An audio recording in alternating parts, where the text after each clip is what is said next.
कविताएं मुझे याद है, हिसार में हम कवि सम्मेलन कर रहे थे होली का।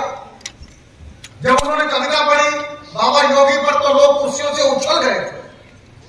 मैं चाहता हूं कि ऐसा दृश्य कोई कवि नहीं है, एक बड़ा जनरेटर है जिसको स्टार्ट करना भी मुश्किल है, जिसको बंद करना भी मुश्किल है।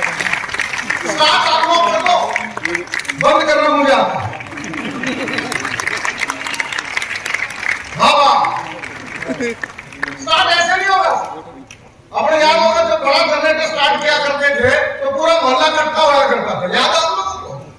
और रस्सा बांधा करते थे जनरेटर के ऊपर, और फिर हनुमान जी की जय बोल के खींचा करते, याद है आपको?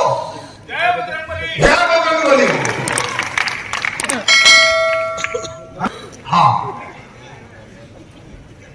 तो मैं चाहता हूं उस बड़े कवि को बुलाना, पर माहौल बनाना पड़ेगा उसके लिए।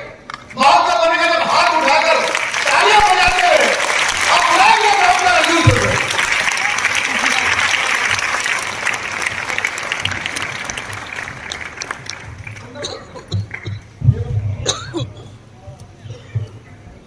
समृद्ध भारत परिषद को बहुत बहुत बधाई देता हूं। इतने शीत लहरी में ये कविता का अनुष्ठान आयोजित किया। हमारे आदरणीय अतिथि बैठे हैं, कुलपति जी बैठे हैं, समृद्ध भारत विकास परिषद के पदाधिकारी बैठे हैं। क्यों बैठे हैं भाई? इन्होंने कार्यक्रम कराया है तो बैठना ही है, ये कोई बड़ी बात थोड़ी है। ये बैठे हैं और कुछ बच्चे मुझे बैठे दिखाई दे रहे हैं। ये बच्चे इसलिए बैठे हैं, इनके माता पिता होशियार है, इन्हें यहाँ छोड़ करके आजादी का अमृत महोत्सव मनाने निकल गए। बच्चे निराश में हैं। आइए आप बहुत आनंद के साथ सुने। और ये छोटी बहन अनामिका ने इस मां वाणी की वंदना से इस कार्यक्रम का शुभारंभ किया। राजेश चेतन जी इस देश के ही नहीं विश्व के बड़े हिंदी कवि सम्मेलनों के बड़े मंच संचालक हैं, बड़े कवि हैं। और मेरा छोटा भाई दीपक सैनी एक स्टार पोएट। तमाम लोग आज बहुत महत्वपूर्ण हैं। आइए मैं अपने क्रम में हूं और ये पतियों पर ज्यादा कुछ कह रहे थे। हालत इनकी सबकी अपने अपने घरों में एक सी होती है। देखिए आदमी बाहर विवेकानंद हो, सुंदर कटारिया हो, काम्बोज जी हो, नितिन गोयल हो, लोहारिया हो, कोई हो, घर में सबकी औकात वही होती है। विवेकानंद हो चाहे, यानी पत्नी कहती है तुम्हें दो धेले की अक्कल नहीं है, तो हम भी यूं सर हिलाते, बोले अक्कल होती तो तेरे से ही शादी करते। नहीं, आइए दोस्तों, मैं प्रारंभ होता हूं और बहुत बहुत बधाई देता हूं राजेश चेतन जी को भी। आप सब लोग सुनने के मन में आ गए हैं। और श्रद्धा 35 टुकड़ों में बट गई। उत्तराखंड की पर्वत की बेटी की हत्या हुई। मैं एक निवेदन यहाँ शौर्य की धरती हरियाणा से कुरुक्षेत्र के बहुत समीप खड़े होकर के दिल्ली तक एक संदेश पहुंचाना चाहता हूं। कविता और आक्रोश मेरा आप तक पहुंच जाए तो तालियों की मोहर लगा करके इस कवि सम्मेलन के उत्सव को महोत्सव में तब्दील करना। कि हत्यारों को डर आहें वे आंसू सिसकियां दे दो, हत्यारों को डर आहें वे आंसू सिसकियां दे दो। जहां पर कहर बन पाया वहीं पर फांसियां दे दो। इन्हें फांसी चढ़ाने में तुम्हारे हाथ गड़ कांपे तो इस आवाम के हाथों में इनकी रस्सियां दे दो।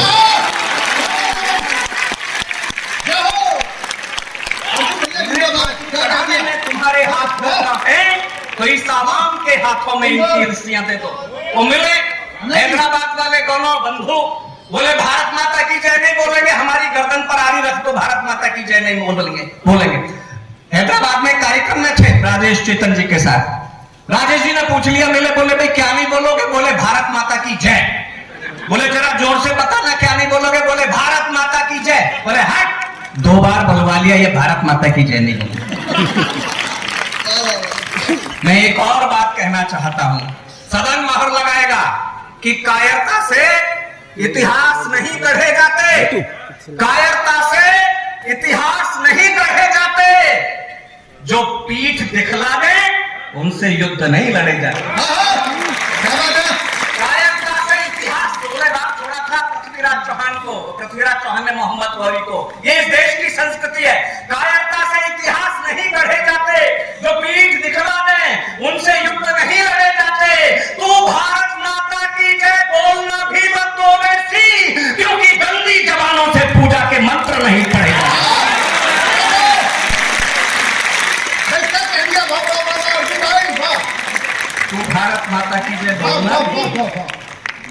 गंदी जबानों से पूजा के मंत्र नहीं पढ़े जाते। लोगों को परेशानी है, पता नहीं किस बात की परेशानी है। 55 वर्षों तक तिलमिलाहट नहीं हुई, 70 वर्षों तक तिलमिलाहट नहीं हुई, पता नहीं 8-10 वर्षों में ऐसा क्या हो गया कि सब कुछ समाप्त होने की स्थिति में लगता है लोगों को।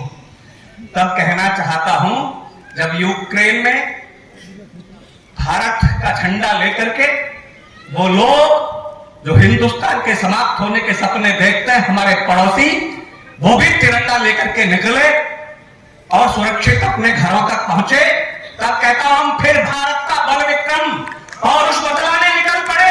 हम फिर भारत का बल विक्रम पौरुष बतलाने निकल पड़े। हम अश्वमेध वाले घोड़े फिर से दौड़ाने निकल पड़े और भारत के विश्व विजयी रथ को कल विश्व विजय ही मोड़ेंगे। हम अमर तिरंगा दुनिया में फिर से फहराने निकल पड़े। हम अमर तिरंगा दुनिया में फिर से फहराने निकल पड़े। किसने सभी का भारत आंख में आंख डाल करके बात करता है दुनिया की। वो दुनिया के बड़े देश, दुनिया के बड़े दादा, जिनसे हिंदुस्तान के राजनयिकों की बोलने की हिम्मत नहीं होती थी, वो परामर्श देता है इस देश का प्रधान उन्हें और कहता है कि डिप्लोमेसी का युग है, ये डेमोक्रेसी का, ये डायलॉग का युग है, युद्ध का युग नहीं। ये हिम्मत हिंदुस्तान को इस सदी ने दी है। मैं प्रणाम करना चाहता हूं। आपने एक दृश्य देखा होगा, ओबामा साहब जब भारत आए थे, उस समय हमारे राष्ट्रपति थे महामहिम प्रणब मुखर्जी, उनके साथ राष्ट्रपति भवन में खड़े हुए, तिरंगे को सैल्यूट किया, जय हिंद बोला, तो मुझे लगा कि गौरवशाली दिन तो आए भारत के। 4 पंक्तियां पढ़ता हूं कि यही बीजिंग, यही लंदन, आश्वस्ति रखना अपने बेटों पर, अपने बच्चों पर, आपका बेटा है जो ब्रिटेन की सत्ता को संभाले, ऋषि सुनक। क्या बात है? पढ़ता हूं कि यही बीजिंग, यही लंदन, यही कल सिंध बोलेगा, यही बीजिंग, यही लंदन, यही कल सिंध बोलेगा कि हिंदुस्तान के सैनिक की ही मानिंद बोलेगा और समूचा विश्व ओबामा की भांति ही झुकाकर सर खड़ा होकर तिरंगे के तले जय हिंद बोलेगा। समूचा विश्व ओबामा की भांति ही झुकाकर सर खड़ा होकर तिरंगे के तले जय हिंद बोलेगा। आइए, अटल जी का जिक्र किया। दोस्तों, संपूर्ण जीवन इस देश के लिए समर्पित किया अटल जी ने, और उनके विपक्षी दलों ने आजाद शत्रु कहते थे राजनीति का। ऐसा लगा कि देश का अभिभावक चला गया हो। कैसा महसूस किया? मैं उस दिन इंडिया टीवी पर था और सौरभ शर्मा उसके एंकर मुझसे पूछ रहे थे। उन्होंने पूछा, ये पीढ़ी जो 20-21 साल की है, जब से अटल जी राजनीति में है भी नहीं, वो पीढ़ी अटल जी को छूना चाहती है। लाखों का जन सैलाब इस अटल जी की यात्रा पर, क्या कहोगे? तो मैंने उनसे कहा, मुझे कैसा लगा, इस पीढ़ी को कैसा लगा, सवाल ये नहीं है सौरभ शर्मा, सवाल तो ये है, इस तिरंगे से पूछो जिस तिरंगे को ऊंचा रखने के लिए राजस्थान की शौर्यशाली जमीन में परमाणु विस्फोट किए थे अटल जी ने। करगिल की बर्फीली चोटियों को अंगारों में तब्दील किया कि हे तिरंगे, तुम बताओ, आज अटल जी तुम में लिखते हैं, तुम कैसा महसूस करते हो? तब पढ़ता हूं कि जो गाया देश का तुमने तराना याद रखेगा, तुम्हारा मुल्क पर सब कुछ लुटाना याद रखेगा, गए अंदाज जीने और मरने का सिखा करके तुम्हें सदियों तलक सारा जमाना याद रखेगा, तुम्हें सदियों तलक सारा जमाना याद रखेगा। ना अपने तिरंगा यदि बोलता तो उसकी भाषा क्या होती राजेश जी? ना अपने हिंद को रोता बिलकता छोड़ कर जाओ, तुम्हारे बिन बहुत खलता है, ना दिल तोड़ कर जाओ, तिरंगा भी बहुत रोया, लिपट करके कहा उसने, मुझे फिर हाथ में ले लो ना ऐसे उड़ कर जाओ। तिरंगा भी बहुत रोया, लिपट करके कहा उसने, मुझे फिर हाथ में ले लो ना ऐसे उड़ कर जाओ। आइए दोस्तों, मेरे कवि मित्र जानते हैं, मेरा एक विद्यार्थी योगेंद्र यादव करगिल लड़ने के लिए गया तो सीने पर 17 गोलियां खा करके टाइगर हिल पर तिरंगा फहरा करके लौटा। हरियाणा से ज्यादा इस कविता को कहीं मुल्क में ना तो प्यार मिलेगा ना मोहब्बत, ये मैं जानता हूं। और दोस्तों इसलिए भी कि जब देश के दिल्ली के सबसे बड़े, राजधानी के सबसे बड़े शिक्षण संस्थान में ये नारे लग रहे थे उमर खालिद और कन्हैया कुमार के द्वारा, भारत तेरे टुकड़े होंगे इंशाअल्लाह इंशाअल्लाह, तो आपके हरियाणा के 2 बेटे कैप्टन कपिल कुंडू और कैप्टन पवन तिरंगे में लिपट करके आए। इकलौते बेटे शहादत देते हैं, कोई माँ ये भाषा बोलते हैं, ये हरियाणा की माँ, हिंदुस्तान की माँ ही ये भाषा बोल सकती है कि मुझसे सौभाग्यशाली कोख किस माँ की होगी। राष्ट्र ध्वज का कफन ओढ़ा मेरे लाल ने, मैं तो छोटी माँ हूँ, बड़ी माँ तो माता भारती है, बड़ी माँ से ऊंचा नाता जोड़ा मेरे लाल ने। मैं तो छोटी माँ हूँ, बड़ी माँ तो माता भारती है, बड़ी माँ से ऊंचा नाता जोड़ा मेरे लाल ने। अश्रुधारा बह रही है, गर्व से माँ कह रही है, अश्रुधारा बह रही है, गर्व से माँ कह रही है, सैनिक का प्रण नहीं तोड़ा मेरे लाल ने। शत्रु शीश फोड़ दिए, चाहे प्राण छोड़ दिए, हाथ से तिरंगा नहीं छोड़ा मेरे लाल ने। उस मातृशक्ति को प्रणाम करता हूं। यहाँ बैठी है अनामिका छोटी बहन। जब उत्तराखंड का बेटा मेजर डोंडियाल का शव आया, हिमालय का बेटा हिमालय की चोटियों की रक्षा करते हुए तिरंगे में लिपट करके आ गया उत्तराखंड की जमीन पर, तो एक दृश्य देखा होगा। उनकी पत्नी ने भारत माता का जयघोष की आंख में अंगारे लेकर के ताबूत का चुंबन किया। दो वाक्य जो हिंदुस्तान की उस बेटी ने बोले, वो भारतीय नारी के शौर्यशाली इतिहास में स्वर्णाक्षरों में रेखांकित हो गए। इसमें एक भी शब्द मेरी कल्पना का नहीं। जो मातृशक्ति सदन में उपस्थित है काम्बोज जी, मैं उसे सैल्यूट करते हुए वो बोलता हूं वाक्य उन्होंने कहा, मेजर डोंडियाल आप झूठ बोलते थे कि आप सबसे ज्यादा मोहब्बत मुझे करते थे। मेजर आप झूठ बोलते थे कि आप सबसे ज्यादा प्यार मुझे करते थे। मेजर आप झूठ बोलते थे कि आप सबसे ज्यादा इश्क मुझे करते थे। लेकिन फक्र तो इस बात का है मेजर कि ये झूठ सचमुच झूठ ही निकला, क्योंकि आप मुझसे भी ज्यादा इश्क, मुझसे भी ज्यादा मोहब्बत, मुझसे भी ज्यादा प्यार अपने वतन से करते थे, अपने तिरंगे से करते। सैल्यूट करता हूं। आइए, जब अभिनंदन आ रहे थे बाघा बॉर्डर पार करके, तो उनकी बॉडी लैंग्वेज देखी होगी। कसी हुई मुट्ठियां, तनी हुई मूछें और उठा हुआ माथा। इंडिया गेट पर लाइव कवि सम्मेलन आ रहा था, अभिनंदन के सम्मान में कुमार विश्वास उसका संचालन कर रहे थे। उन्होंने पूछा, डॉक्टर सिसोदिया क्या महसूस करते हो अभिनंदन की इस बॉडी लैंग्वेज को देख करके? अद्भुत वो मंजर था साहब, अभिनंदन को आपने देखा होगा। मुझे लगा कि अभिनंदन नहीं, पड़ोसी मुल्क के गाल पर तमाचा मार करके आकाश को चूमता हुआ तिरंगा स्वाभिमान के साथ सर उठा करके हिंदुस्तान है। तालियां उठाना उस बेटे के सम्मान में मैं पंक्तियां पढ़ता हूं, जहां कहीं तो उनकी माता ने, उनके पिता ने, दोनों ने सेना में अपनी जवानी इस मुल्क के लिए दी है, और सिंघनी की कोख से वो बेटा पैदा हुआ है। मैं चार पंक्तियां पढ़ता हूं कैसा लगता अभिनंदन को कि शौर्य के एक दिन को प्रस्तुत करता कि शौर्य के शिलालेख गढ़कर के पौरुष की पुस्तक में प्रश्न नहीं जोड़कर लौटा है। तिलक जैन जी कहीं बैठे होंगे, यही समर्पित करता। शौर्य के शिलालेख गढ़कर के पौरुष की पुस्तक में प्रश्न नहीं जोड़कर लौटा है।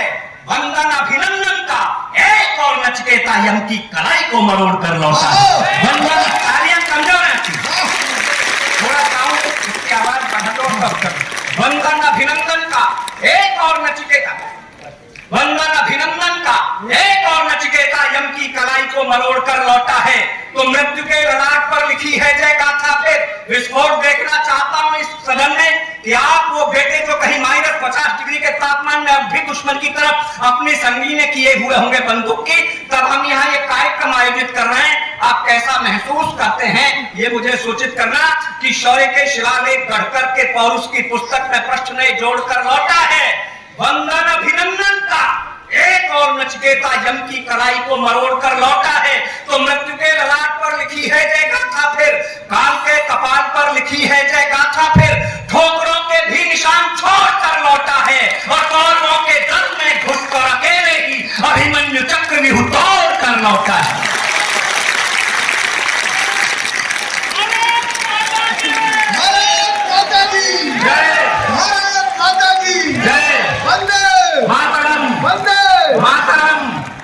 शौर्य तोड़ कर लौटा है। लेकिन साहब राजनीति तो मनीष सिसोदिया, मैं भी सिसोदिया हूं, केजरीवाल बोले सबूत दो, बेटे सर्जिकल स्ट्राइक करके लौटे, इसके सबूत दो। साहब एक बात कहता हूं, जब सैनिक सर्जिकल स्ट्राइक करने के लिए जाता है, यह उसकी सुहाग रात होती है। सुहाग रात के सबूत नहीं मांगे जाते, अपने समय पर सबूत स्वयं मिल जाते हैं। ये पाकिस्तान से पूछो, उसको जो प्रसव पीड़ा हो रही है सर्जिकल स्ट्राइक के बाद, उसका दर्द क्या है। ये हिंदुस्तान के 12 बेटों का दिया हुआ दर्द। हिंदुस्तान के 12 बेटे 12 मेरा 60 साल पुराने 65 साल पुराने 12 मिराज लेकर के 21 मिनट के लिए सरहद के पार उड़े, यदि 21 मिनट 42 मिनट में बदल दिए जाते तो पाकिस्तान आज दुनिया के नक्शे पर नहीं होता। क्या बात है? इस मुल्क के बेटों की ओर से कहना चाहता हूं कि खड़ा हुआ खंबा सा अचंभा करेगा विश्व, अंबर में ऐसी परवाज कर देंगे हम, और भूतल पर मांगेगा शत्रु जिंदगी की भीख, सांसों के लिए मोहताज कर देंगे हम। भूतल पर मांगेगा शत्रु जिंदगी की भीख, सांसों के लिए मोहताज कर देंगे हम। तो सागर की लहरों में बड़वानल जागेगा, बड़वानल जागेगा सागर की लहरों में। आज तक जो न हुआ आज कर देंगे हम, और फिर कोई भारत से युद्ध ना करेगा कभी, इस बार अंतिम इलाज कर देंगे हम। भारत सैल्यूट, इस देश की बेटियों को सैल्यूट करता हूं। इस देश की बेटियां वो बेटियां हैं साहब, जब हिंदुस्तान कई ओलंपिक में एक एक मेडल के लिए ये आंखें गड़ाए बैठा था कि शायद कोई मेडल भारत के हिस्से में आए, तो साक्षी और सिंधु तिरंगा लहराती हुई हिंदुस्तान लौटी तो भारत ने फख्र को महसूस किया। मैं सैल्यूट करता हूं इस देश की बेटियों को और पंक्तियां पढ़ता हूं। आप शौर्य को हरियाणा की जमीन किस तरह से सहेजती है। ये वही बेटियां हैं जीजाबाई की तरह, ये वही मातृ शक्ति है जो सीता की तरह, ये वही मातृ शक्ति है जो जयवंती बाई की तरह किसी महाराणा प्रताप को जन्म देती है अपनी कोख से, किसी शिवाजी को जन्म देती है, किसी लव कुश को जन्म देती है, और उनकी फौलादी छातियां दुश्मन से टकराने के लिए, दुश्मन के उस संकट को अपने सीने पर झेलने के लिए तैयार होती हैं। मैं सैल्यूट करता हूं इस देश की मातृ शक्ति को। और आइए पंक्तियां निवेदित करना चाहता हूं कि सियासत ने सदा से ही की है मनमानी, अब शेरों को थोड़ी मनमानी कर लेने।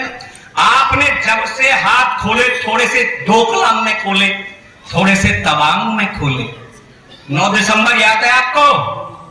9 दिसंबर एक विशेष तिथि है, और उस दिन का नाम है, बहुत सारे दिन होते हैं ना, ये दिवस वो दिवस है, वो दिवस है चीन का सुताई दिवस, है नहीं?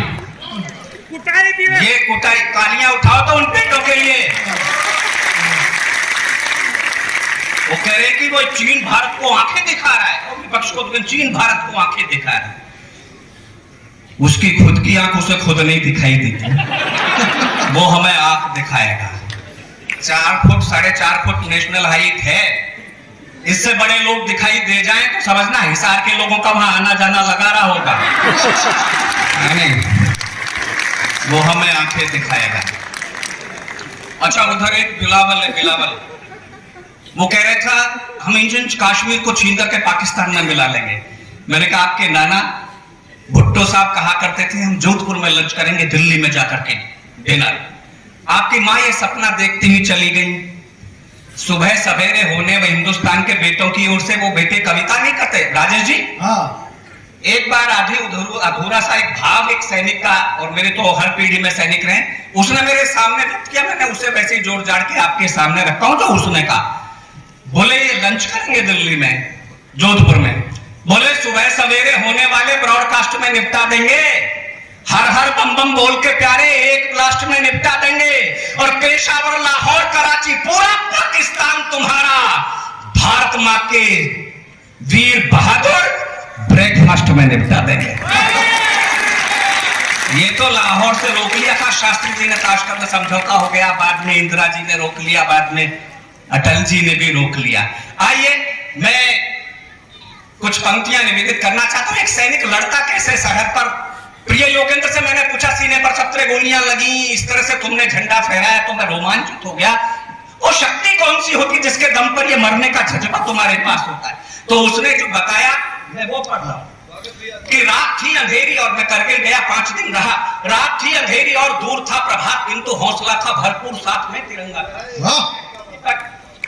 बहुत प्यारा भाई, और जब आपके मन तक पहुंचेगा तो ठाकों के फव्वारे छूटेंगे।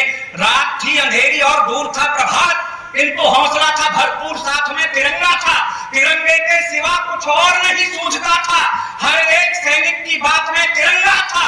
गोले गोलियों की बरसात भी हिला न सकी, प्राण में था देश, जज्बात में तिरंगा था, और कोई भला कैसे रोक पाता, रणबांकुरों को सीने में थी आग और हाथ में तिरंगा था। कोई भला कैसे, जब तिरंगा हाथ में होता है तो फिर बलिदान हथेलियों पर होता है इस मुल्क के बेटों का।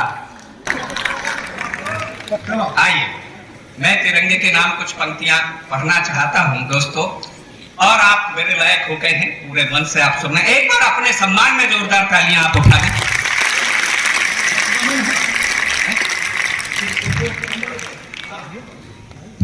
और फिर वो बता योगी बने। जी जी जी,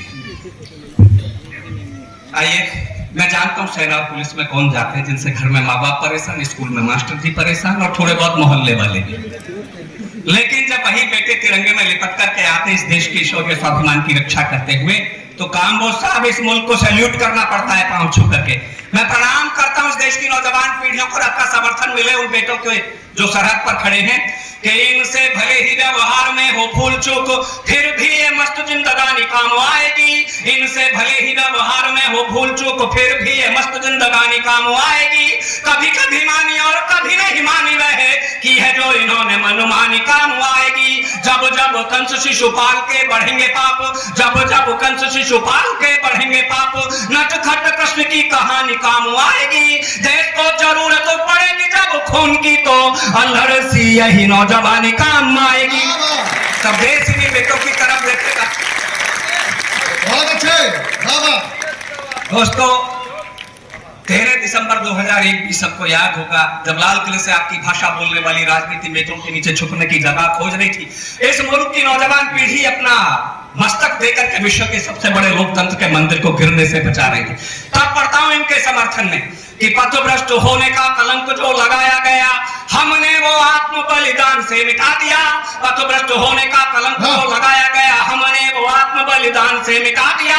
देश की सुरक्षा हेतु देश की जवानियों ने सीमाओं पे बूंद बूंद रक्त को चढ़ा दिया। देश की सुरक्षा हेतु देश की जवानियों ने सीमाओं पे बूंद बूंद रक्त को चढ़ा दिया। गोलियों के आगे निज सीने हम मराते रहे, संसद को एक भी ना घाव लगने दिया। आप समझौतों वाली मेज पे न जीत पाए, चोटियों पे हमने तिरंगा लहरा दिया। दोस्तों, मुझे नहीं पता भगत सिंह आज तक भी क्रांतिकारियों की शहीदों की सूची में वैधानिक तरीके से, संवैधानिक तरीके से क्यों उनका नाम अंकित नहीं है, लेकिन मैं एक बात जरूर जानता हूं कि भगत सिंह को कोई विशेष माँ ही जन्म दे सकती थी। 5 साल की छोटी सी उम्र में इस देश की आजादी के लिए खेतों में बंदूकें बोती। 23 साल कुछ महीने की छोटी सी उम्र में मेरा रंगते बसंती चोला गा करके हंसते हंसते फांसी का फंदा चूम लिया। उस विद्यावती माँ की कोख को सल्यूट करते हुए पंक्तियां पढ़ना चाहता हूं कि शौर्य सिंधु का विराट ज्वार थे भगत सिंह, जिसमें फिरंगियों की नाव डूब जानी थी। जिस पे स्वतंत्रता का पावन प्रसून खिला, पंचनद की वो वंश भेद बलिदानी थी। देशभक्ति का जुनून मिला जिसे लोरियों में। मैं चौथी पंक्ति पर या तो खामोशी चाहता हूं राजनीति की तरह आपकी भगत सिंह पर, वरना विस्फोट करो तो वैसा करना तालियों का जैसा असेंबली में बम फोड़ करके किया था भगत सिंह ने। कि शौर्य सिंधु का विराट ज्वार थे भगत सिंह, जिसने फिरंगियों की नाव डूब जानी थी। जिस पे स्वतंत्रता का पावन प्रसून खिला, पंचनद की वो वंश भेद बलिदानी थी। देशभक्ति का जुनून मिला जिसे लोरियों में, सिंघनी का दूध पिए शेर की रवानी थी। रंग दे बसंती चोला गा के फंदा चूम लिया, फांसी वाला जिसने वो धन्य नौजवानी थी। उत्तर प्रदेश से आया और उत्तर प्रदेश के एक क्रांतिकारी की बात करके एक विशेष कविता का आदेश है मुझे राजेश जी के द्वारा और मेरा परिचय। मैं पहली बार गांधी जी के सिद्धांतों पर चलते हुए 15 कोड़ों की सजा मिली, दैतों की सजा मिली, बदन के कपड़े फट गए तो इस बदन पर कपड़े नहीं पहने, इस मुल्क की मिट्टी को मुट्ठी में लिया, एक शपथ लिए, घोषणा की कि ब्रिटानिया सरकार के कारखाने में कोई बुलेट ऐसी नहीं चली जो आजाद के सीने में उतर सके। ब्रिटानिया सरकार के कारखाने में कोई कंक्रीट ऐसा नहीं बना जिससे बनी जेल में आजाद को कैद रखा जा सके। आजाद आजाद जिया, आजाद मरेगा, इस संकल्प का निर्वाह जिस क्रांतिकारी, जिस नौजवान ने 27 फरवरी 1931 को प्रयागराज के अल्फ्रेड पार्क में हजारों अंग्रेजों से अकेले शेर की तरह मुठभेड़ करते हुए अपने माउजर की अंतिम गोली से अपने मस्तक पर प्रहार करके अपना हंसता हुआ जीवन पुष्प मां भारती के चरणों में समर्पित कर दिया। प्रणाम करते हुए उन्हें कुछ पंक्तियां निवेदित कर कि छोट कहां कविता के लोग बैठे मुझे सूचित करें, कहां आजाद को प्रणाम करने वाले लोग बैठे मुझे सूचित करें। सब प्रणाम करेंगे आपको कि छोटी सी उम्र में ही कर गई बड़े काम, ध्रुव नचिकेता पहला जैसी जिंदगी। छोटी सी उम्र में ही कर गई बड़े काम, ध्रुव नचिकेता पहला जैसी जिंदगी। जन्म से नगण्य किंतु कर्म से प्रणम्य बनी शबरी जटायु है निषाद जैसी जिंदगी, जन्म से नगण्य किंतु कर्म से प्रणम्य बनी शबरी जटायु है निषाद जैसी जिंदगी। डायर के सीने में उतार गोली ऊधम से, डायर के सीने में उतार गोली ऊधम से, सीना तान के जियो फौलाद जैसी जिंदगी। जीते जी फिरंगी सरकार जिसे छू न सकी, जीते जी फिरंगी सरकार जिसे छू न सकी, धन्य चंद्रशेखर आजाद जैसी जिंदगी। नेताजी की प्रतिमा लगाई गई इंडिया गेट पर, साफ दर्द हुआ राजनीति के पेट में। मैं 4 पंक्तियां पढ़ता हूं, क्यों नेताजी की जरूरत, कैसे नेताजी नेताजी थे, कैसे नेताजी इस दौर में इस मुल्क को मिले। ये 70 साल की 75 साल की आजादी में क्या हुआ इस देश में। एक तरफ आजाद, भगत, सुभाष चंद्र बोस जैसे नेता कि वो देश की चिंता करते थे, तुम जेब की चिंता करते हो। वो देश की चिंता करते थे, तुम जेब की चिंता करते हो। तुम लूट खजाना भारत का स्विस के खातों में भरते हो। वो भारत के जननायक थे, तुम भारत के अपराधी हो। वो देश की खातिर मरते थे, तुम देश को खाकर मरते हो। वो देश की खातिर मरते थे, तुम देश को खाकर मरते। तब नेताजी की जरूरत इस मुल्क को है। मचा हुआ हाहाकार, छाया घोर अंधकार, धुंधली दिशाओं को प्रकाश की जरूरत है। शांति के बचाने और अशांति के मिटाने हेतु आज जन क्रांति के विकास की जरूरत है। लाख होशियार किंतु सिंह का विकल्प नहीं, शौर्य स्वाभिमानी इतिहास की जरूरत है। भारत को कल भी सुभाष की जरूरत थी, भारत को आज भी सुभाष की जरूरत है। आइए मैं उस कविता को जिसका आदेश राजेश जी का है मैं पढ़ता हूं। मैं उत्तर प्रदेश से आया, उत्तर प्रदेश को 2 बार, उत्तर प्रदेश में 2 बार योगी जी आए। इस बार घोषित रूप से आए, पहले बार अघोषित थे। उसकी वजह मैं आपको बताता हूँ। उत्तर प्रदेश से आया और वो भी पश्चिमी उत्तर प्रदेश से हूं।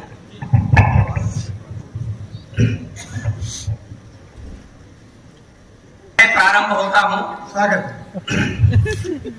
कि जब तुष्टीकरण के दंश मिले, दंगों का भीषण दौर चला, हत्यारों का बंटवारों का तांडव नर्तन चहुओर चला। जब सत्ता के षड्यंत्र मिले, हर ओर बिसातें बिछी मिली, पूरब से पश्चिम तक लेकर लाशें ही लाशें बिछी मिली। शासन का संरक्षण पाकर निर्द्वंद घूमते थे गुंडे, जब सरेआम बाजारों में हफ्ता वसूलते थे गुंडे। डर लगता था घर की असमत लुट जाए नहीं चौराहों पर, होते थे निर्भय अट्टहास बेटी बहनों की आहों पर। कुछ नियम नहीं, कानून नहीं, जंगल का राज दिखता था, हर ओर मौत का तांडव था, यूपी भयभीत चीखता था। हर ओर मौत का तांडव था, यूपी भयभीत चीखता था। तो कमर कसे एक हठ योगी, तो कमर कसे एक सन्यासी, बिन देर गुफा से निकल पड़ा, भिड़ जाने को बटमारों से एक शेर गुफा से निकल पड़ा। भिड़ जाने को बटमारों से एक शेर गुफा से निकल पड़ा। अब लगे टूटने दुस्साहस गुंडों की निर्भय टोली के, लग गए पुराने दिन सारे सत्ता की आंख मिचोली के।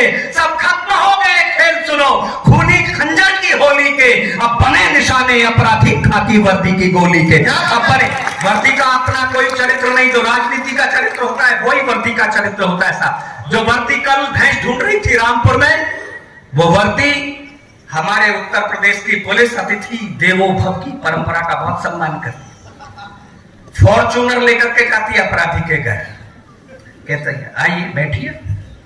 अपराधी कहता है पैदल चला जाऊंगा, 1000 किलोमीटर चला जाऊंगा, बल्ली पे लटका करके ले जाओ, पर आप फॉर्चूनर में नहीं जाओ। नहीं आइए आइए, आती थी देवो भव वाली पुलिस हो गई हमारी।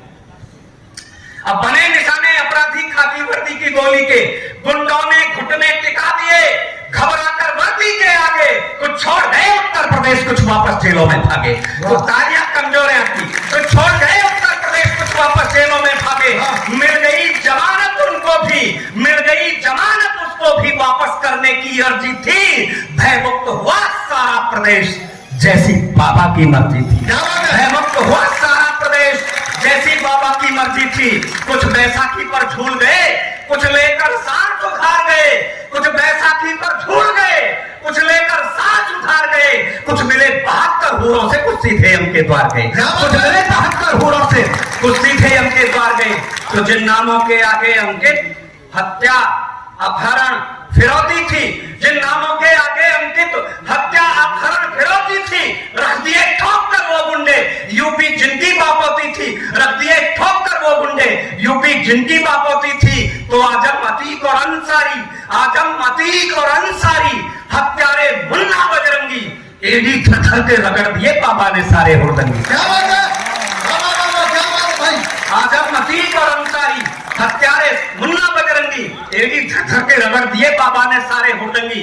तो जो बहन बेटियों की अस्मत की रक्षा में दिन रात लड़ा, जो बहन बेटियों की अस्मत की रक्षा में दिन रात लड़ा, जिसने अधिकार गिने बोने, जिसने माना कर्तव्य बढ़ा, रिश्ते नातों के लिए जिए, धर्म नहीं सन्यासी का, सारे जग को अपना समझे, है कर्म यही सन्यासी का। इसलिए पिता की अग्नि के अर्पण में योगी नहीं गए। जा सकते थे पर धर्म छोड़ तर्पण में योगी नहीं गए। जो धर्म छोड़कर जीते हैं उनकी औकात नहीं होती। योगी ने जग को बता दिया साधु की जात नहीं होती।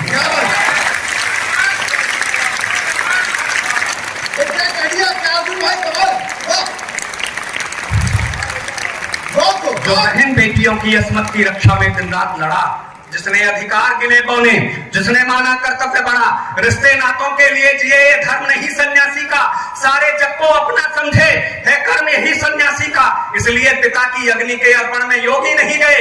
जा सकते थे पर धर्म छोड़कर अर्पण में योगी नहीं गए। जो धर्म छोड़कर जीते हैं उनकी औकात नहीं होती। योगी ने जग को बता दिया साधु की जात नहीं होती।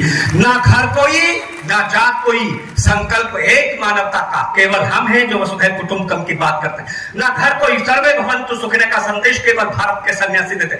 ना घर कोई ना जात कोई, संकल्प एक मानवता का। योगी का है संकल्प अटल, हर दुर्ग डहे दानवता का। हिंदू से मान चाहते हो, हिंदू का भी सम्मान करो। हम ध्यान तुम्हारा रखते हैं, तुम भी तो मेरा ध्यान रखो। हम प्यार करें, तुम खंजर दो, ये अंगीकार नहीं होगा। योगी की खुली घोषणा है, एक तरफा प्यार नहीं होगा। हम प्यार करें, हम प्यार करें, तुम नफरत दो, ये अंगीकार नहीं होगा। योगी की खुली घोषणा है, एक तरफा प्यार नहीं होगा। जो अंधियारे से समर लड़े, जो अंधियारे से युद्ध लड़े, वो दीप जलाए जाएंगे। जो घर को आग लगाएंगे वो दीप बुझाए जाएंगे। जो घर को आग लगाएंगे वो दीप बुझाए जाएंगे।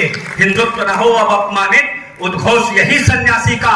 शोभित हो राम अयोध्या में, उद्धार हो मथुरा काशी का।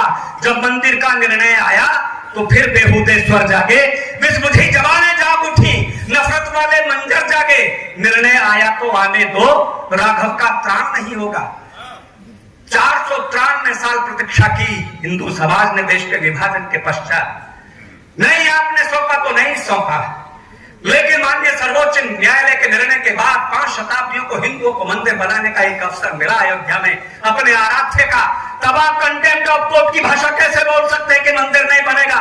और यदि ऐसी भाषा बोली जाए तो उसे योगी जी की भाषा की आवश्यकता इस मुल्क को हो गई है, ये समझ लेना। जब मंदिर का निर्णय आया तो फिर बेहूदे स्वर जागे, विष बुझी जवानें जाग उठी, नफरत वाले मंजर जागे। निर्णय आया तो आने दो, राघव का त्राण नहीं होगा। कह दिया अराजक तत्वों ने, मंदिर निर्माण नहीं होगा। मंदिर की सारी तैयारी बस धरी धरी रह जाएगी। यदि एक ईंट भी रखी गई, खूनी नदियां बह जाएंगी।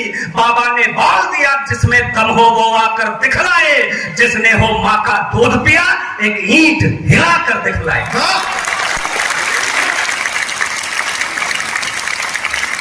बाबा ने बोल दिया, जिसमें दम हो वो आकर दिखलाए, जिसने हो माँ का दूध पिया, एक ईंट हिलाकर दिखलाए। भारत की धरती पर रहकर, राघव की धरती पर रहकर, राघव पर वार नहीं होगा। अब बाबर की औलादों का इस पर अधिकार नहीं होगा। अब बाबर की औलादों का इस पर अधिकार नहीं होगा। दानवता थर थर कांप उठी, हठ योगी की हुंकारों से, धरती अंबर सब गूंज उठे जैसे श्री राम के नारों से पग पग अपमानित भगवा को उत्थान मिला, सम्मान मिला, पहचान मिली फिर यूपी को, हिंदू को स्वाभिमान मिला। यह भरत वंश का अंश प्रखर, यह गौरव है भारत मां का, इससे ही होगी पूर्ण सुनो मानव समाज की अभिलाषा। तो गंगा गीता गायत्री इससे संरक्षण पाएंगी, निर्भय ऋषियों के हवन यज्ञ मानवता पूजी जाएगी। पूरब पश्चिम उत्तर दक्षिण ये धर्म ध्वजा फहराएगा। विश्वास रखो ये सन्यासी फिर राम राज्य लौटाएगा। विश्वास। भारत माता की, भारत माता की। नहीं क्या हमने तो डिसाइड कर रखा, जब तक हमारे खाते में 15 लाख नहीं डालेगा ना, हम वोट देते रहेंगे। आपकी आप जानो, नहीं क्या? बहुत अच्छा है। मैं क्रम को आगे बढ़ाना चाहता हूं और मैं चाहता हूं कि आज मैरी क्रिसमस है। क्रिसमस के लिए ये ताकत भारत के पास है और किसी के पास नहीं है। आपकी दिवाली की कोई बधाई दे या ना दे, हिंदुस्तानी सब त्योहारों की बधाई दे देता है। यस और नो? क्या सेकुलर है ना? अच्छी बात, तो कोई बुरा नहीं। आज हमारे कुल के एक बड़े कवि जिनको आपने देश का प्रधानमंत्री बनाया, मेरे कुंबे के थे वो। मुझे सौभाग्य मिला अटल जी के साथ, जैसे मैं उनके साथ बैठा, उनके साथ बैठकर कविता पाठ का अवसर मुझे मिला, इसलिए मैं इन सबसे बड़ा यह सौभाग्य मेरे पास। इसलिए मैं चाहता हूं कि एक बार पूरा सभागार अटल बिहारी वाजपेयी जी को जन्मदिन की बधाई दे, एक बार तालियां बजाए। बाबा लव यू, बहुत अच्छे, बहुत प्यारे। सच में यार इस बात को मुझे हर दिन आ जाना चाहिए। आप सब देवता ही हो। बाबा क्या बात है। अच्छा बात आपके अब समझ में आई क्या? बहुत अच्छा, आनंद में वापस कुल मिला गया। ये इधर जो बैठे, मैं यहां से शुरू करना चाहता हूं। ये सुंदर कटारिया है, ब्यूटीफुल पर्सनैलिटी। पर्सनैलिटी क्या, पर्सनैलिटी ही है।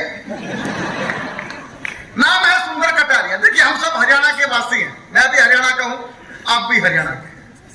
कोई पूछता हरियाणा में क्या खास, तो मैंने कहा हरियाणा में भगवान ने गीता का ज्ञान दिया, यूपी में केवल बांसुरी बजाई, रास किया, डांस किया और आ गए। उनके यहां ये सब करते तो उनके समझ में आता क्या? समझदार तो हम। हमारे यहां गीता सुनाई, उनको नाच कूद के बुला दिया। भगवान ने यूपी में बांसुरी बजाई और जब लठ चलाने का नंबर आया, मार धाड़ का, मैं बताना चाहता हूं वेदों की रचना भी आपके हरियाणा की धरती पे हुई। जो लोग ये कहते हैं डॉक्टर कमल हरियाणा में कल्चर के नाम पर केवल एग्रीकल्चर है, साहित्य के नाम पर केवल एग्रीकल्चर है, उनको बताना चाहता हूं साहित्य के जगत में, अध्यात्म के जगत में हरियाणा सबसे आगे। हम वेदों वाले, हम गीता वाले, हमारा मुकाबला कौन करे? ज्यादा लंबी जगह वाले देखिए आपने, गर्व करता है इस बात में, देखना जरूर, गजब की फिल्म है। मैं आप हरियाणा की धरती के एक लाल को बुलाना चाहता हूं। हरियाणा में लाजवाब आपको पता, जब चरण सिंह प्रधानमंत्री बने तो हरियाणा के जाट कट्टे हुए कर्नाटक पुलिस में, जो मिले भाई गुड़ खा। अरे बोला क्या हो गया? बोला बहुत बड़ी बात होगी। अरे बोला कुछ हुआ भी तो होगा। बोला हमारा चौधरी चरण सिंह इंदिरा गांधी हो गया। उनको नहीं पता प्रधानमंत्री क्या होता है। बड़े सीधे साधे भोले भाले लोग हैं जी। वो हरियाणा है, समझो बात। उस हरियाणा की धरती से सुंदर कटारिया आते। मैं एक नई बात आपको बता के सुंदर कटारिया को बुलाना चाहूं। आपको नहीं पता होगा हरियाणा का नाम के अग्रवाल जी कैसे पड़ा। मैं नई बात बता के जा रहा हूं, मन्नू गोयल जी, नई बात बता के जा रहा हूं। हाँ ठीक है, बढ़िया। मन्नू गोयल बहुत अच्छा, सुबह से हमारी सेवा में कर रहे हैं। आया था मेरे पास, बड़ा होशियार आदमी, लाहौर के जितने भी है ना हिसार में सारे नंबर 1 है। मेरे पास फोन आया, बोला राजेश चेतन भाई साहब कवि सम्मेलन करवाना है, मैं करवा लो। बोला कितना पैसा लोगे? मैं किसको बुलाया? बोला अनामिका जैन अंबर को बुलाया। मैं बहुत बड़ा नाम भाई, विश्वेश्वर का नाम है, कितने पैसे में आ रही है? बोला 3000 रुपए में आ रही है जी। कुछ भी बोल देते, मगर भी वो 3000 में आ रही है तो अपने को तो वो नीचे चाहिए, अपन फ्री में आ जाएंगे स्कीम में, तो अपन स्कीम में आए हैं, आप आनंद में रहो बस। तो मैं बताऊं हरियाणा का नाम हरियाणा कैसे पड़ा? महाभारत का युद्ध हुआ कुरुक्षेत्र में, भगवान ने कहा मेरा काम पूरा हो गया, मैं जा रहा हूं। हरियाणा के लोगों ने पांव पकड़े, बोला कुछ बंसी बंसी तो बजा दो कम से कम प्रभु जी। बोला तुम्हारे पल्ले नहीं पड़ेगी, तुम गीता वाले हो, बंसी में क्या करोगे? जब बहुत जोर लगाया हरियाणा के लोगों ने, तो भगवान ने कहा ठीक है, मैं वादा करता हूं एक दिन हरियाणा में जरूर आऊंगा। ये बोल के गए के अग्रवाल साहब, कृष्ण कन्हैया, इसलिए आपका नाम कृष्ण कन्हैया ही है, आपकी मानो वहीं से रखा नाम आपका। तो हरियाणा के लोगों को विश्वास हो गया कि भगवान एक दिन जरूर आएंगे। भगवान चले गए, पूरा रक्त रंजित हरियाणा हरा भरा हो गया, और वहां से हरियाणा वाले 5000 साल से प्रतीक्षा कर रहे हैं, हरि आना, हरि आना, हरि आना।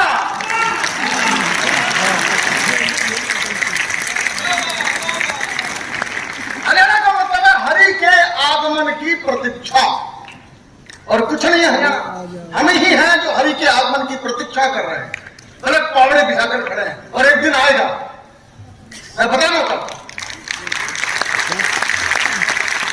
और हरियाणा का ज्ञान की बात करूं सर, और इस पूरे प्रोग्राम में सबसे ज्यादा ज्ञान की बात ये है जो मैं आपको बताने जा रहा हूं, इससे ज्यादा ज्ञान की बात अंत तक आपको मिलेगी भी नहीं। ईश्वर ने सबसे बढ़िया चीज बनाई मनुष्य, मनुष्य में सबसे बढ़िया चीज बनाई कवि, कवियों में सबसे बढ़िया चीज बनाई अच्छे अच्छे कवि, और अच्छे कवियों में सबसे बढ़िया चीज बनाई हैंडसम कवि।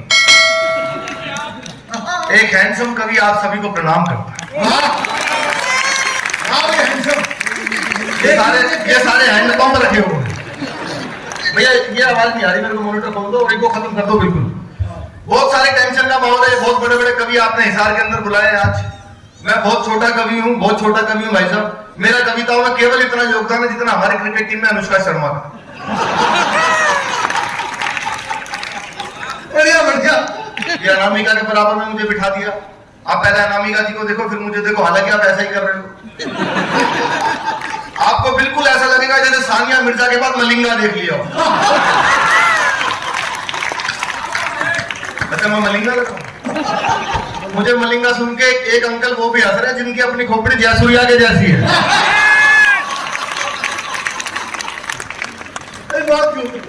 टेंशन का भाव चल रहा है सर, 2-2.5 साल से कोरोना ने ऐसी हालत कर रखी है देश के अंदर। अब ये लाइव प्रोग्राम होने शुरू हुए हैं, और मुझे लगता है कोरोना के बाद का जो ऑडिटोरियम का प्रोग्राम है सबसे बड़ा यही हो रहा है हिसार के। कोरोना में बहुत हालत खराब रही भाई साहब, इतने भारी ऑडिटोरियम में तो प्रोग्राम हुआ ही नहीं। छोटे छोटे 2 सीट छोड़ के एक आदमी, 3 सीट छोड़ के एक आदमी। 2 साल भाई साहब ऑनलाइन प्रोग्राम किए हमने, Facebook live, Zoom live, Instagram live, live program, ऊपर कोट और नीचे निक्कर पहन के 2 साल निकाले। अगर सुनने वाले भी ऐसे तो कोई पोछा लगाते हुए सुन रहा है, कोई बर्तन मांजते हुए सुन रही है। ये हालत रही हमारे 2 साल। 2 साल के बाद प्रोग्राम होना, क्योंकि कोरोना आ गया था। कोरोना में बहुत टेंशन हुई सर, और कोरोना में सबसे ज्यादा टेंशन मुझे हुई क्योंकि अंग्रेजी बहुत आ गई। सैनिटाइजर, वैक्सीनेशन, आइसोलेशन, क्वारंटीन, इतनी इंग्लिश। एक आदमी रोज मेरे घर घंटी बजाता, बोला भाई साहब सैनिटाइजर है क्या?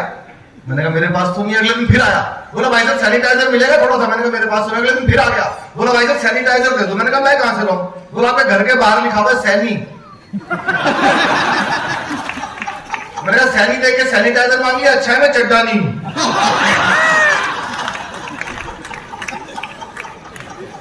और ये तो और भी अच्छा है कि राघव चड्डानी। वो कितने टेंशन हो जाए। मैं तो चाइना गया था भाई साहब नवंबर 2019 में, वहां फिल्म फेस्टिवल में परफॉर्म किया था मैंने देखा हम तो सारी भाषाएं जानते हैं, इंडिया के अंदर इतनी सारी भाषाएं हैं हमारे देश के अंदर। चाइना वालों को इंग्लिश नहीं आती, उनको इंग्लिश में कभी ना बात करते ना व्यापार करते, उनको अंग्रेजी आती नहीं है। हिंदी में भी खाली भाइयों बहनों समझते हैं। मेरे को पानी मांग रहा था भाई भाई साहब पानी नहीं मांग पाया, अंग्रेजी में पानी मांगा उन्होंने नहीं दिया, हिंदी में मांगा तो उन्होंने इशारा करा, ऐसे ऐसे करके इशारा करा तब भी नहीं दिया। हमारे हरियाणा में आ जाओ, आधा किलोमीटर दूर से एक्सप्रेशन देख के बता देंगे माचिस मांगने आ। तो हम टेंशन, कितनी भी टेंशन आ जाए, मैं आप सबको बताऊं, मैं दिल्ली में रहता हूं और हमारा दिल्ली वालों को टेंशन कुछ नहीं बिगाड़ सकती। भाई साहब दुनिया में कितनी भी टेंशन आ जाए, हमारा कुछ नहीं, कितनी दुनिया में और बहुत टेंशन चल रही है। यूक्रेन की और रशिया की लड़ाई चल रही है फरवरी से, अभी तक खत्म नहीं हो रही। राजेश जी कहते हैं हमारा तो भारत का तो रशिया भी दोस्त है, यूक्रेन भी दोस्त है, क्या करना चाहिए? मैंने कहा बहुत सिंपल है, क्या करना, बीच का रास्ता निकालो। बोले कैसे? मैंने कहा यूक्रेन को समझाओ कि अपनी तोप के अंदर पतंजलि का शैम्पू डाल के फायर कर दे। बोले उससे क्या होगा? मैंने कहा रूसी भाग जाएगी। लड़ाई तो रूसी से है ना। तो भाई साहब कितनी भी टेंशन हो जाए पूरी दुनिया के अंदर, पूरे ब्रह्मांड के अंदर, हमारा दिल्ली वालों को कुछ नहीं बिगाड़ सकती। हमारा क्या बिगाड़ेगी? हमने तो टेंशन को मुख्यमंत्री बना रखा है। भाई साहब मेरा किसी पार्टी से कोई लेना देना नहीं है, क्योंकि किसी पार्टी का मुझसे ही नहीं है। हमारे केजरीवाल जी का तो 7 साल से एक ही काम चल रहा है, सुबह सुबह उठो, नहा धो के शीशे के सामने जाके डेली एक ही डायलॉग, एक बार दिल्ली पुलिस मुझे दे दो, ठीक कर दूंगा इसको। एक बार दिल्ली पुलिस दे दो, ठीक कर दूंगा इसको, एक बार दिल्ली पुलिस दे दो। मैंने कहा जी दिल्ली पुलिस भी यही कह रही है।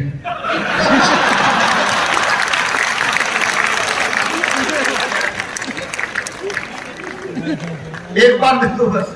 अच्छा देखो, बीमारी खत्म हो रही है भारत में, कोरोना धीरे धीरे जा रहा है, क्योंकि हमारे वैज्ञानिकों ने मेहनत की, वैक्सीन बनाई, स्वास्थ्य कर्मियों ने मेहनत की, डॉक्टर्स ने मेहनत की, सबने मेहनत की, तब जाके बीमारी खत्म हो रही है।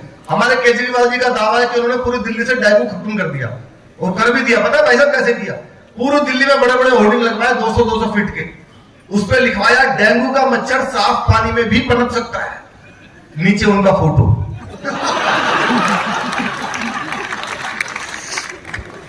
भाई साहब मच्छर दोबारा आने की हिम्मत नहीं करेगा। ये हाल चल रहा है। इतना शानदार कार्यक्रम आपने कराया है हिसार के अंदर, मैं देख रहा हूँ जितने पुरुष बैठे हैं उतनी हमारी माताएं बहनें भी बैठी और खुल के हंस रही है। एक बार उनके लिए तालियां होनी चाहिए, खुल के। बहन जी हमारे दिल्ली में महिलाएं हंसती नहीं है, ये हरियाणा उत्तर प्रदेश में हो सकता है कि महिलाएं खुल के हंसे, हमारे दिल्ली वाली हंसती नहीं है बिल्कुल। उनको मेकअप करने वाले भी समझा के भेजते, ज्यादा हंसोगे तो चेहरे के पीओपी की हमारी कोई गारंटी। किसी से भी पूछ लो, अपनी उम्र कोई ठीक नहीं बताती, किसी से पूछ लो, कोई अपनी उम्र का भी ठीक नहीं बताएगी, किसी से पूछ लो भाई साहब, आपके बारे में भी नहीं बताई होगी। कईयों को तो मरने के बाद संदूक में पुराना सर्टिफिकेट मिलता, तब पता लगता 10 साल बड़ी थी। कोई नहीं बताती। मैं देखा ट्रेन में आ रहा था, बीच वाली बर्थ पे, ऊपर वाली बर्थ पे 30-35 साल की महिला, नीचे वाली पे 70-80 साल के बीच में मैं। ऊपर वाली ने नीचे वाले से पूछा, बोला बहन तुम्हारी उम्र कितनी होगी? 70-80 वाली बोली होगी 30-35। इतना बड़ा घोटाला चिदम्बरम ने भी नहीं किया। अब 70-80 वाले ने 30-35 वाले से पूछा, बोला बहन तुम्हारी कितनी होगी? बोली होगी 18-20। मैं बर्थ से नीचे गिर गया। बोले क्या करूं? मैंने कहा पैदा होने की कोशिश। टेंशन है, लेकिन सर सबसे ज्यादा टेंशन हमारे देश में, पूरी दुनिया में अगर किसी ने दी है तो वो पॉलिटिशियंस ने दी हुई है, राजनेताओं ने दी हुई, चाहे वो किसी भी पार्टी के हो। मेरे को पता है एक बार 4-5 नेता किसी गांव में दौरा कर रहे थे, सबकी गाड़ी आपस में टकरा के सारे चल बसे, पता नहीं कौन सी पार्टी के थे। सुबह गांव का प्रधान आया, उसने हिंदू का अंतिम संस्कार किया, मुस्लिम को दफन किया। सुबह पुलिस आई, गांव के प्रधान को बुलाया, बोला तूने सारे नेताओं को निपटा दिया, कोई जिंदा तो नहीं था? गांव का प्रधान बोला जी एक तो बोल भी रहा था मैं जिंदा हूं। हमने सोचा साला झूठ बोल रहा हूं। तो देश में सबसे ज्यादा टेंशन दी हुई है सर नेताओं ने। मैं देश के बड़े बड़े नेताओं को आपके शानदार भव्य ऑडिटोरियम में बुलाना चाहता हूं, यदि आपकी इजाजत हो। बस जितनी एनर्जी आप लोग लगाएंगे मैं डबल एनर्जी लगाऊंगा।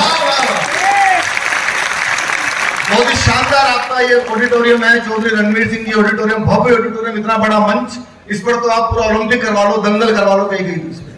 इतना बड़ा मंच आपका। देश के बड़े बड़े नेताओं की मैं मिमिक्री में करता हूँ, लगभग 50 कुछ आपको सुनाता हूँ जैसा आप सुनेंगे। एक नेता है लालू प्रसाद यादव, लालू जी से शुरू करा, सब जानते हैं लालू जी को, सबसे ईमानदार आदमी है। जिस जेल का उद्घाटन किया था उसी में बंद रहे। लालू जी एक बार भाषण दे रहे थे, सामने आप जैसे इंटेलिजेंट लोग बैठे थे। लालू जी ने 1 घंटे भाषण दिया, लड़का उठा एक लाइन में लालू जी को निपटा दिया। लालू जी का भाषण सुनना, उनकी मिमिक्री सुनना, वो कैसे बोलते हैं। लालू जी ने भाषण शुरू किया, नरेंद्र मोदी, नरेंद्र मोदी, भाइयों बहनों कब नरेंद्र मोदी, कब अच्छा दिन आएगा, कब आएगा अच्छा दिन? नीचे से एक लड़का उठा, बोला जी 9वीं फेल आपका लड़का उप मुख्यमंत्री बन गया और कितने अच्छे दिन हो गए।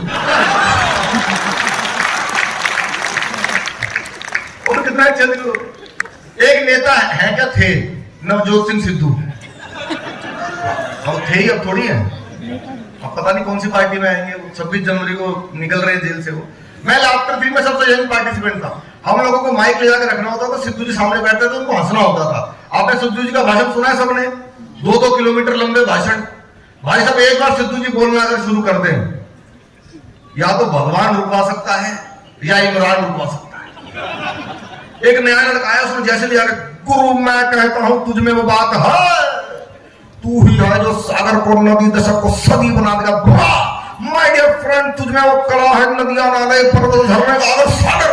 बंदा डर गया, बोला जी माफ करो, मैं तो माइक टेस्ट कर रहा है। माइक टेस्ट करने आते बेचारा क्या करे। मैंने उनसे पूछा, मैंने कहा सिद्धू जी भगवंत मान मुख्यमंत्री बन गए, वे भगवंत मान हमारे दोस्त राष्ट्रीय चैलेंज में हमारे साथ थे वो। मैंने कहा आप जज थे, बताओ जज तो है मुख्यमंत्री बन गया और जो जज जेल में पड़ा वकील मुख्यमंत्री बन गया, ये क्या हो गया? तो सिद्धू जी ने कहा, गुरु एक कॉमेडियन ने मुझे ऐसा जोक दिया, मेरे विकास का पहिया रोक दिया। दिन रात कहा करता तो सिद्धू ठोको ठोको ठोको ठोको, उसने मुझे ही एक से बढ़ के एक नेता है। एक मिमिक्री में आपको सुनाता हूं जो आपने शायद किसी कलाकार के मुंह से ना सुनी हो, बहुत मजा आएगा आपको। भारत के रक्षा मंत्री राजनाथ सिंह जी, क्या बढ़िया। राजनाथ सिंह जी को आप सब जानते हैं, भारत के लोकप्रिय नेता है और रक्षा मंत्री हैं। आपको लगे कि आपके ऑडिटोरियम में आ गए तो तालियां उसी अंदाज में उठाना जितना बड़ा उनके पास मंत्रालय है। राजनाथ सिंह जी जब लोकसभा में भाषण देते हैं, अध्यक्ष महोदय,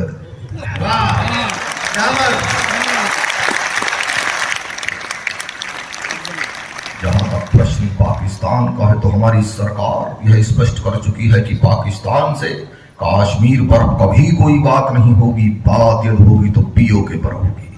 कश्मीर पर अभी चाइना को हमारे सैनिकों ने मार के भगाया तवांग से, आपको पता है। राजनाथ सिंह जी का भाषण लोकसभा में आपने सुना, अगर वो मेरे अंदाज में बोलते तो क्या बोलते?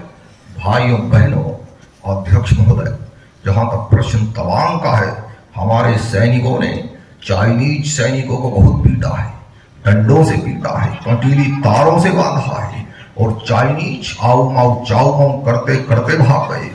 मैं डंके की चोट पर कहना चाहता हूं बहनों भाइयों, कितनी भी चाइना कोशिश कर ले, परंतु भारत चीन के बॉर्डर पर उनको मोमोज और चाउमीन बेचने नहीं दिया जाएगा।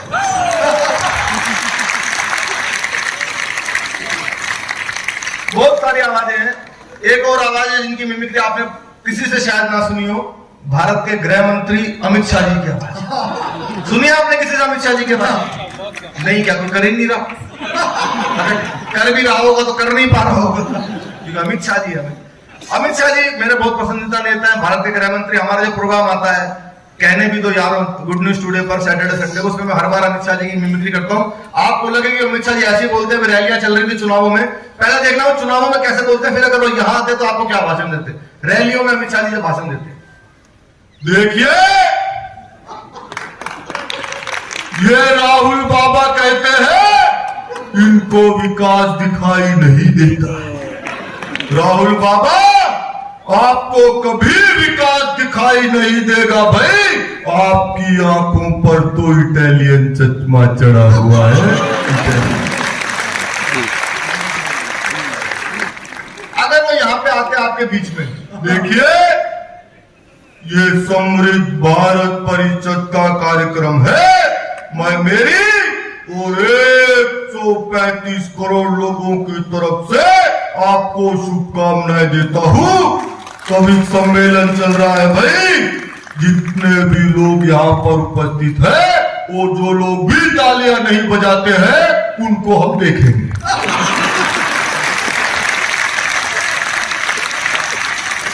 हम देश के गृह मंत्री हैं, हम उनको देखेंगे। वो तो यही बोलते हैं क्या।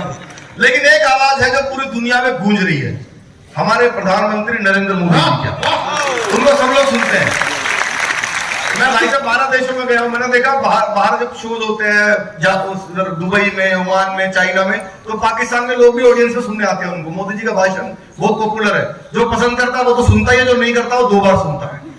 वो मोदी जी अगर आते हैं आपके इस ऑडिटोरियम में तो कैसे भाषण देने शुरू करते हैं। मैं कोशिश कर रहा हूँ, कोरोना के बाद सर हमारी भी हालत खराब है, ठंड भी ज्यादा है, ऐसा भी हो सकता है मोदी जी की निकालूं, देवगौड़ा की निकल जाए, लेकिन आप लोग सुन रहे बहुत मन से मोदी जी कैसे भाषण देते। भाइयों बहनों,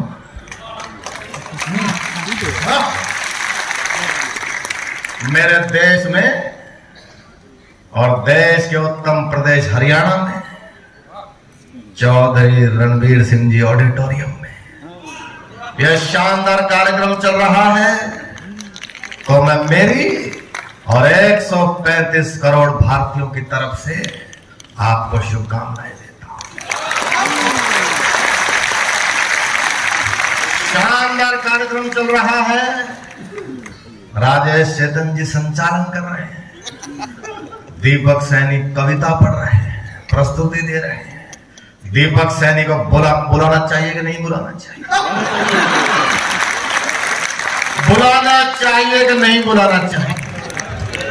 बुलाना चाहिए कि नहीं बुलाना चाहिए? दीपक सैनी को बुलाना चाहिए, हर कार्यक्रम में बुलाना चाहिए, और इतना मोटा लिफाफा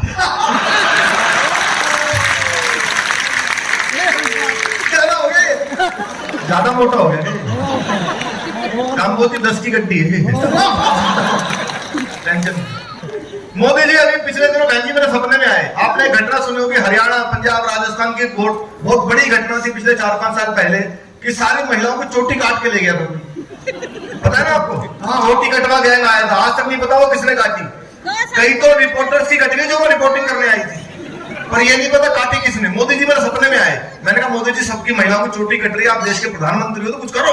मोदी जी ने भाषण दिया, पीछे पीछे आए दिल्ली के मुख्यमंत्री केजरीवाल जी, उनसे भी पूछा सर चोटियां कौन काट रहा है? आपको लगे दोनों लोग इस टॉपिक पे यही बोलते तो आनंद लेना। मैंने कहा मोदी जी सबकी चोटियां कौन काट रहा है? भाइयों बहनों, मेरे देश में कोई चोटी काट कर ले जा रहा है, कोई चोटी काट कर ले जा रहा है, और ये हमारी माता बहनों को कैशलेस बना रहा है। और जो लोग चोटियां काट रहे हैं, मैं उनसे भी कहना चाहता हूं, अगर काटना हो तो गरीबी को काटिए, काटना हो तो बेरोजगारी को काटिए, और चोटी ही काटनी हो ना तो उनकी काटो जो पार्लर में कटवाते हैं। पीछे पीछे आ गए सर केजरीवाल जी। मैंने कहा भाई तो सब कुछ आपको लगे पॉइंट, कोमा, फुल स्टॉप के साथ वो एग्जैक्ट यही बोलते। मैंने कहा केजरीवाल जी सबको चोटियां कौन काट के ले जाता है? ये नरेंद्र मोदी कटवा रहा है जी सबकी।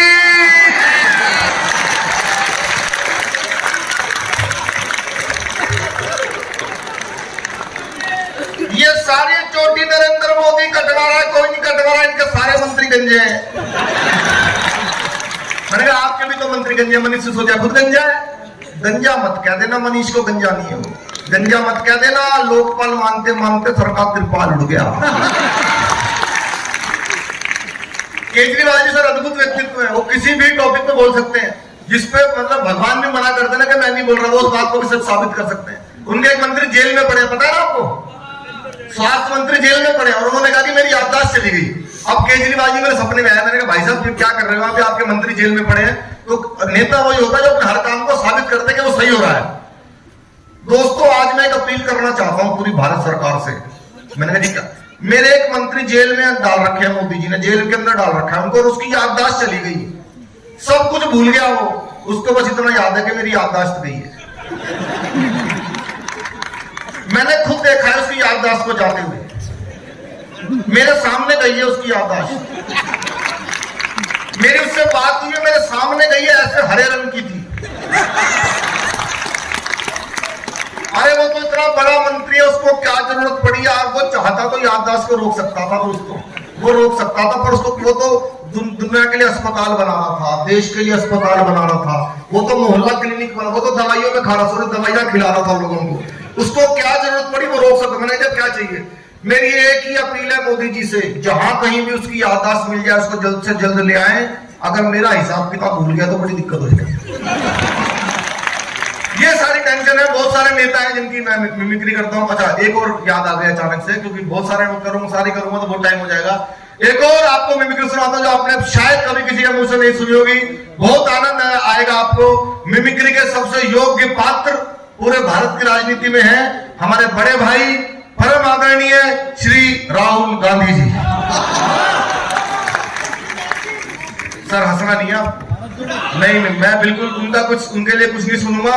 वो कॉमेडी में मेरे सीनियर हैं। आपको लगे कि देखो हमारा किसी से कोई लेना देना नहीं, हम तो कॉमेडी मिमिक्री करते हैं, कविता करते हैं, कॉमेडी करते हैं। हम लोग 20 साल तो मुझे हो गए, बचपन से कर रहा हूँ और अगले 20-30 साल और करूंगा। राजनीति में तो 5 साल का भी ये आएगा, 10 साल का भी, हमारा किसी से कोई लड़ना नहीं। राहुल गांधी आपको लगे कि वो बिल्कुल ऐसे बोलते हैं तो मुझे ताली आपकी चाहिए। देखिए भैया,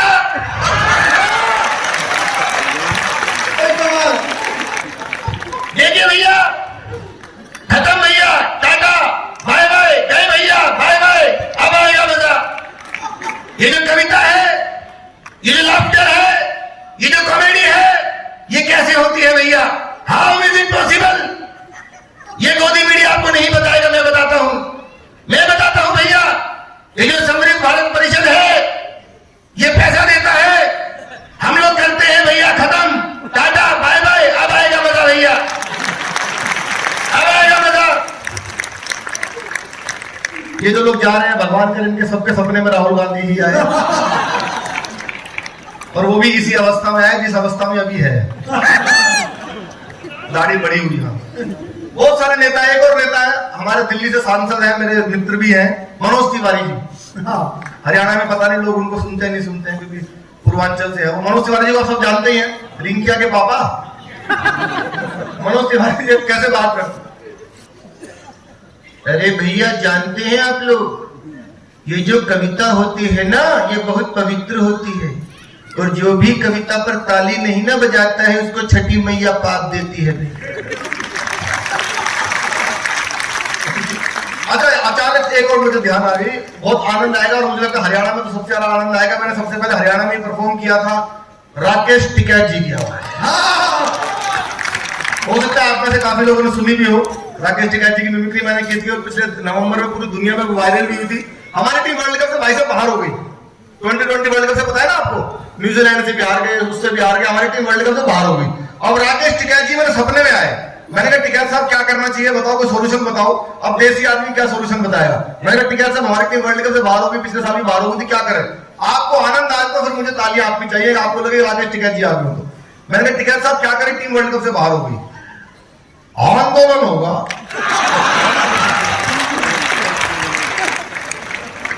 आंदोलन होगा? हाँ आंदोलन होगा। मैंने कहा कहां होगा? ये होगा आईसीसी के गेट पे। आईसीसी, हाँ, ये जो इंटरनेशनल कांग्रेस कमेटी जो क्रिकेट करवाती है, वहां होगा आंदोलन और मांग करेंगे। मैंने जी क्या मांग करेंगे कि दोनों मैच जो हारे हैं दोबारा करवाओ, ये मैच दोबारा करवाओ और रन रेट का कानून बढ़ेगा। इसका रन रेट बढ़ गया, उस टीम का घट गया, कौन बढ़ाता है रन रेट? रन रेट का कानून बढ़ेगा। हाँ, एक और समस्या है। मैंने जी क्या? अंपायर उंगली उठा के आउट देता है, बैट्समैन ऐसे कर देता है, अंपायर किसी से बात करके नॉट आउट कर देता है। ये कौन है बीच में अंपायर से जिसकी बात होती है? ये कौन बात करता है अंपायर से? उसकी जांच करवाओ, उसकी जांच करवाओ। अंपायर से जो बात करता है, आंदोलन होगा, पिच पे बैठेंगे, विकेट की बजाय गन्ने गड़ेंगे हमारे।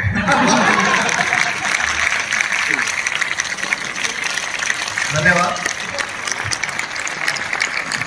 एक कविता मैं अंतिम सुना देता हूं, फिर कभी आएंगे क्योंकि समय अपना हो गया है काफी। एक कविता मैं सुनाता हूं, बहुत जरूरी कविता सुनाता हूं आपको। बहुत सारे विषयों पर आपने हास्य व्यंग की कविताएं सुनी होंगी। मैं एक कविता आपको सुनाता हूं, वो विषय है इलेक्ट्रॉनिक मीडिया। हमारे मीडिया के भी साथी यहाँ पर बैठे होंगे। मैं और अनामिका जी आपको हर शनिवार इतवार के कार्यक्रम में दिखाई देते हैं। हम लोग खुद मीडिया में काम करते हैं, लेकिन एक कविता का ही मंच है जहां से हम किसी भी बात पर व्यंग कर सकते हैं। आपने मीडिया में देखा होगा, कोई घटना घट जाए भाई साहब, सारा दिन उसको रगड़ते रहते हैं। कोई अलग अलग चैनल अलग अलग पैकेज बना के बेचता है। तो एक घटना पर मैं आपको ले जाऊंगा, अलग अलग चैनल उसको कैसे बेच रहे हैं, इलेक्ट्रॉनिक मीडिया पर हंसाऊंगा आपको। बस आपको अच्छा लगे तो तालियां चाहिए था कि ऐसी कविता और भी लिखी जा सके। सुनिए। दिल्ली में रसोई घर में खाना बना रही महिला पर किसी ने कई बार बेलन से प्रहार किया। इतनी सी घटना है। अब देखना मीडिया वाले कैसे बेच रहे हैं इसको। दिल्ली में रसोई घर में खाना बना रही महिला पर किसी ने कई बार बेलन से प्रहार किया और महिला को मृत्यु के घाट उतार दिया। पुलिस ने शव का पोस्टमार्टम शुरू कराया और मीडिया ने खबर कहा। पुलिस ने शव का पोस्टमार्टम शुरू कराया और मीडिया ने खबर कहा। पहले एक चैनल पर खबर थी, क्या एक अदना सा बेलन किसी की जान ले सकता है?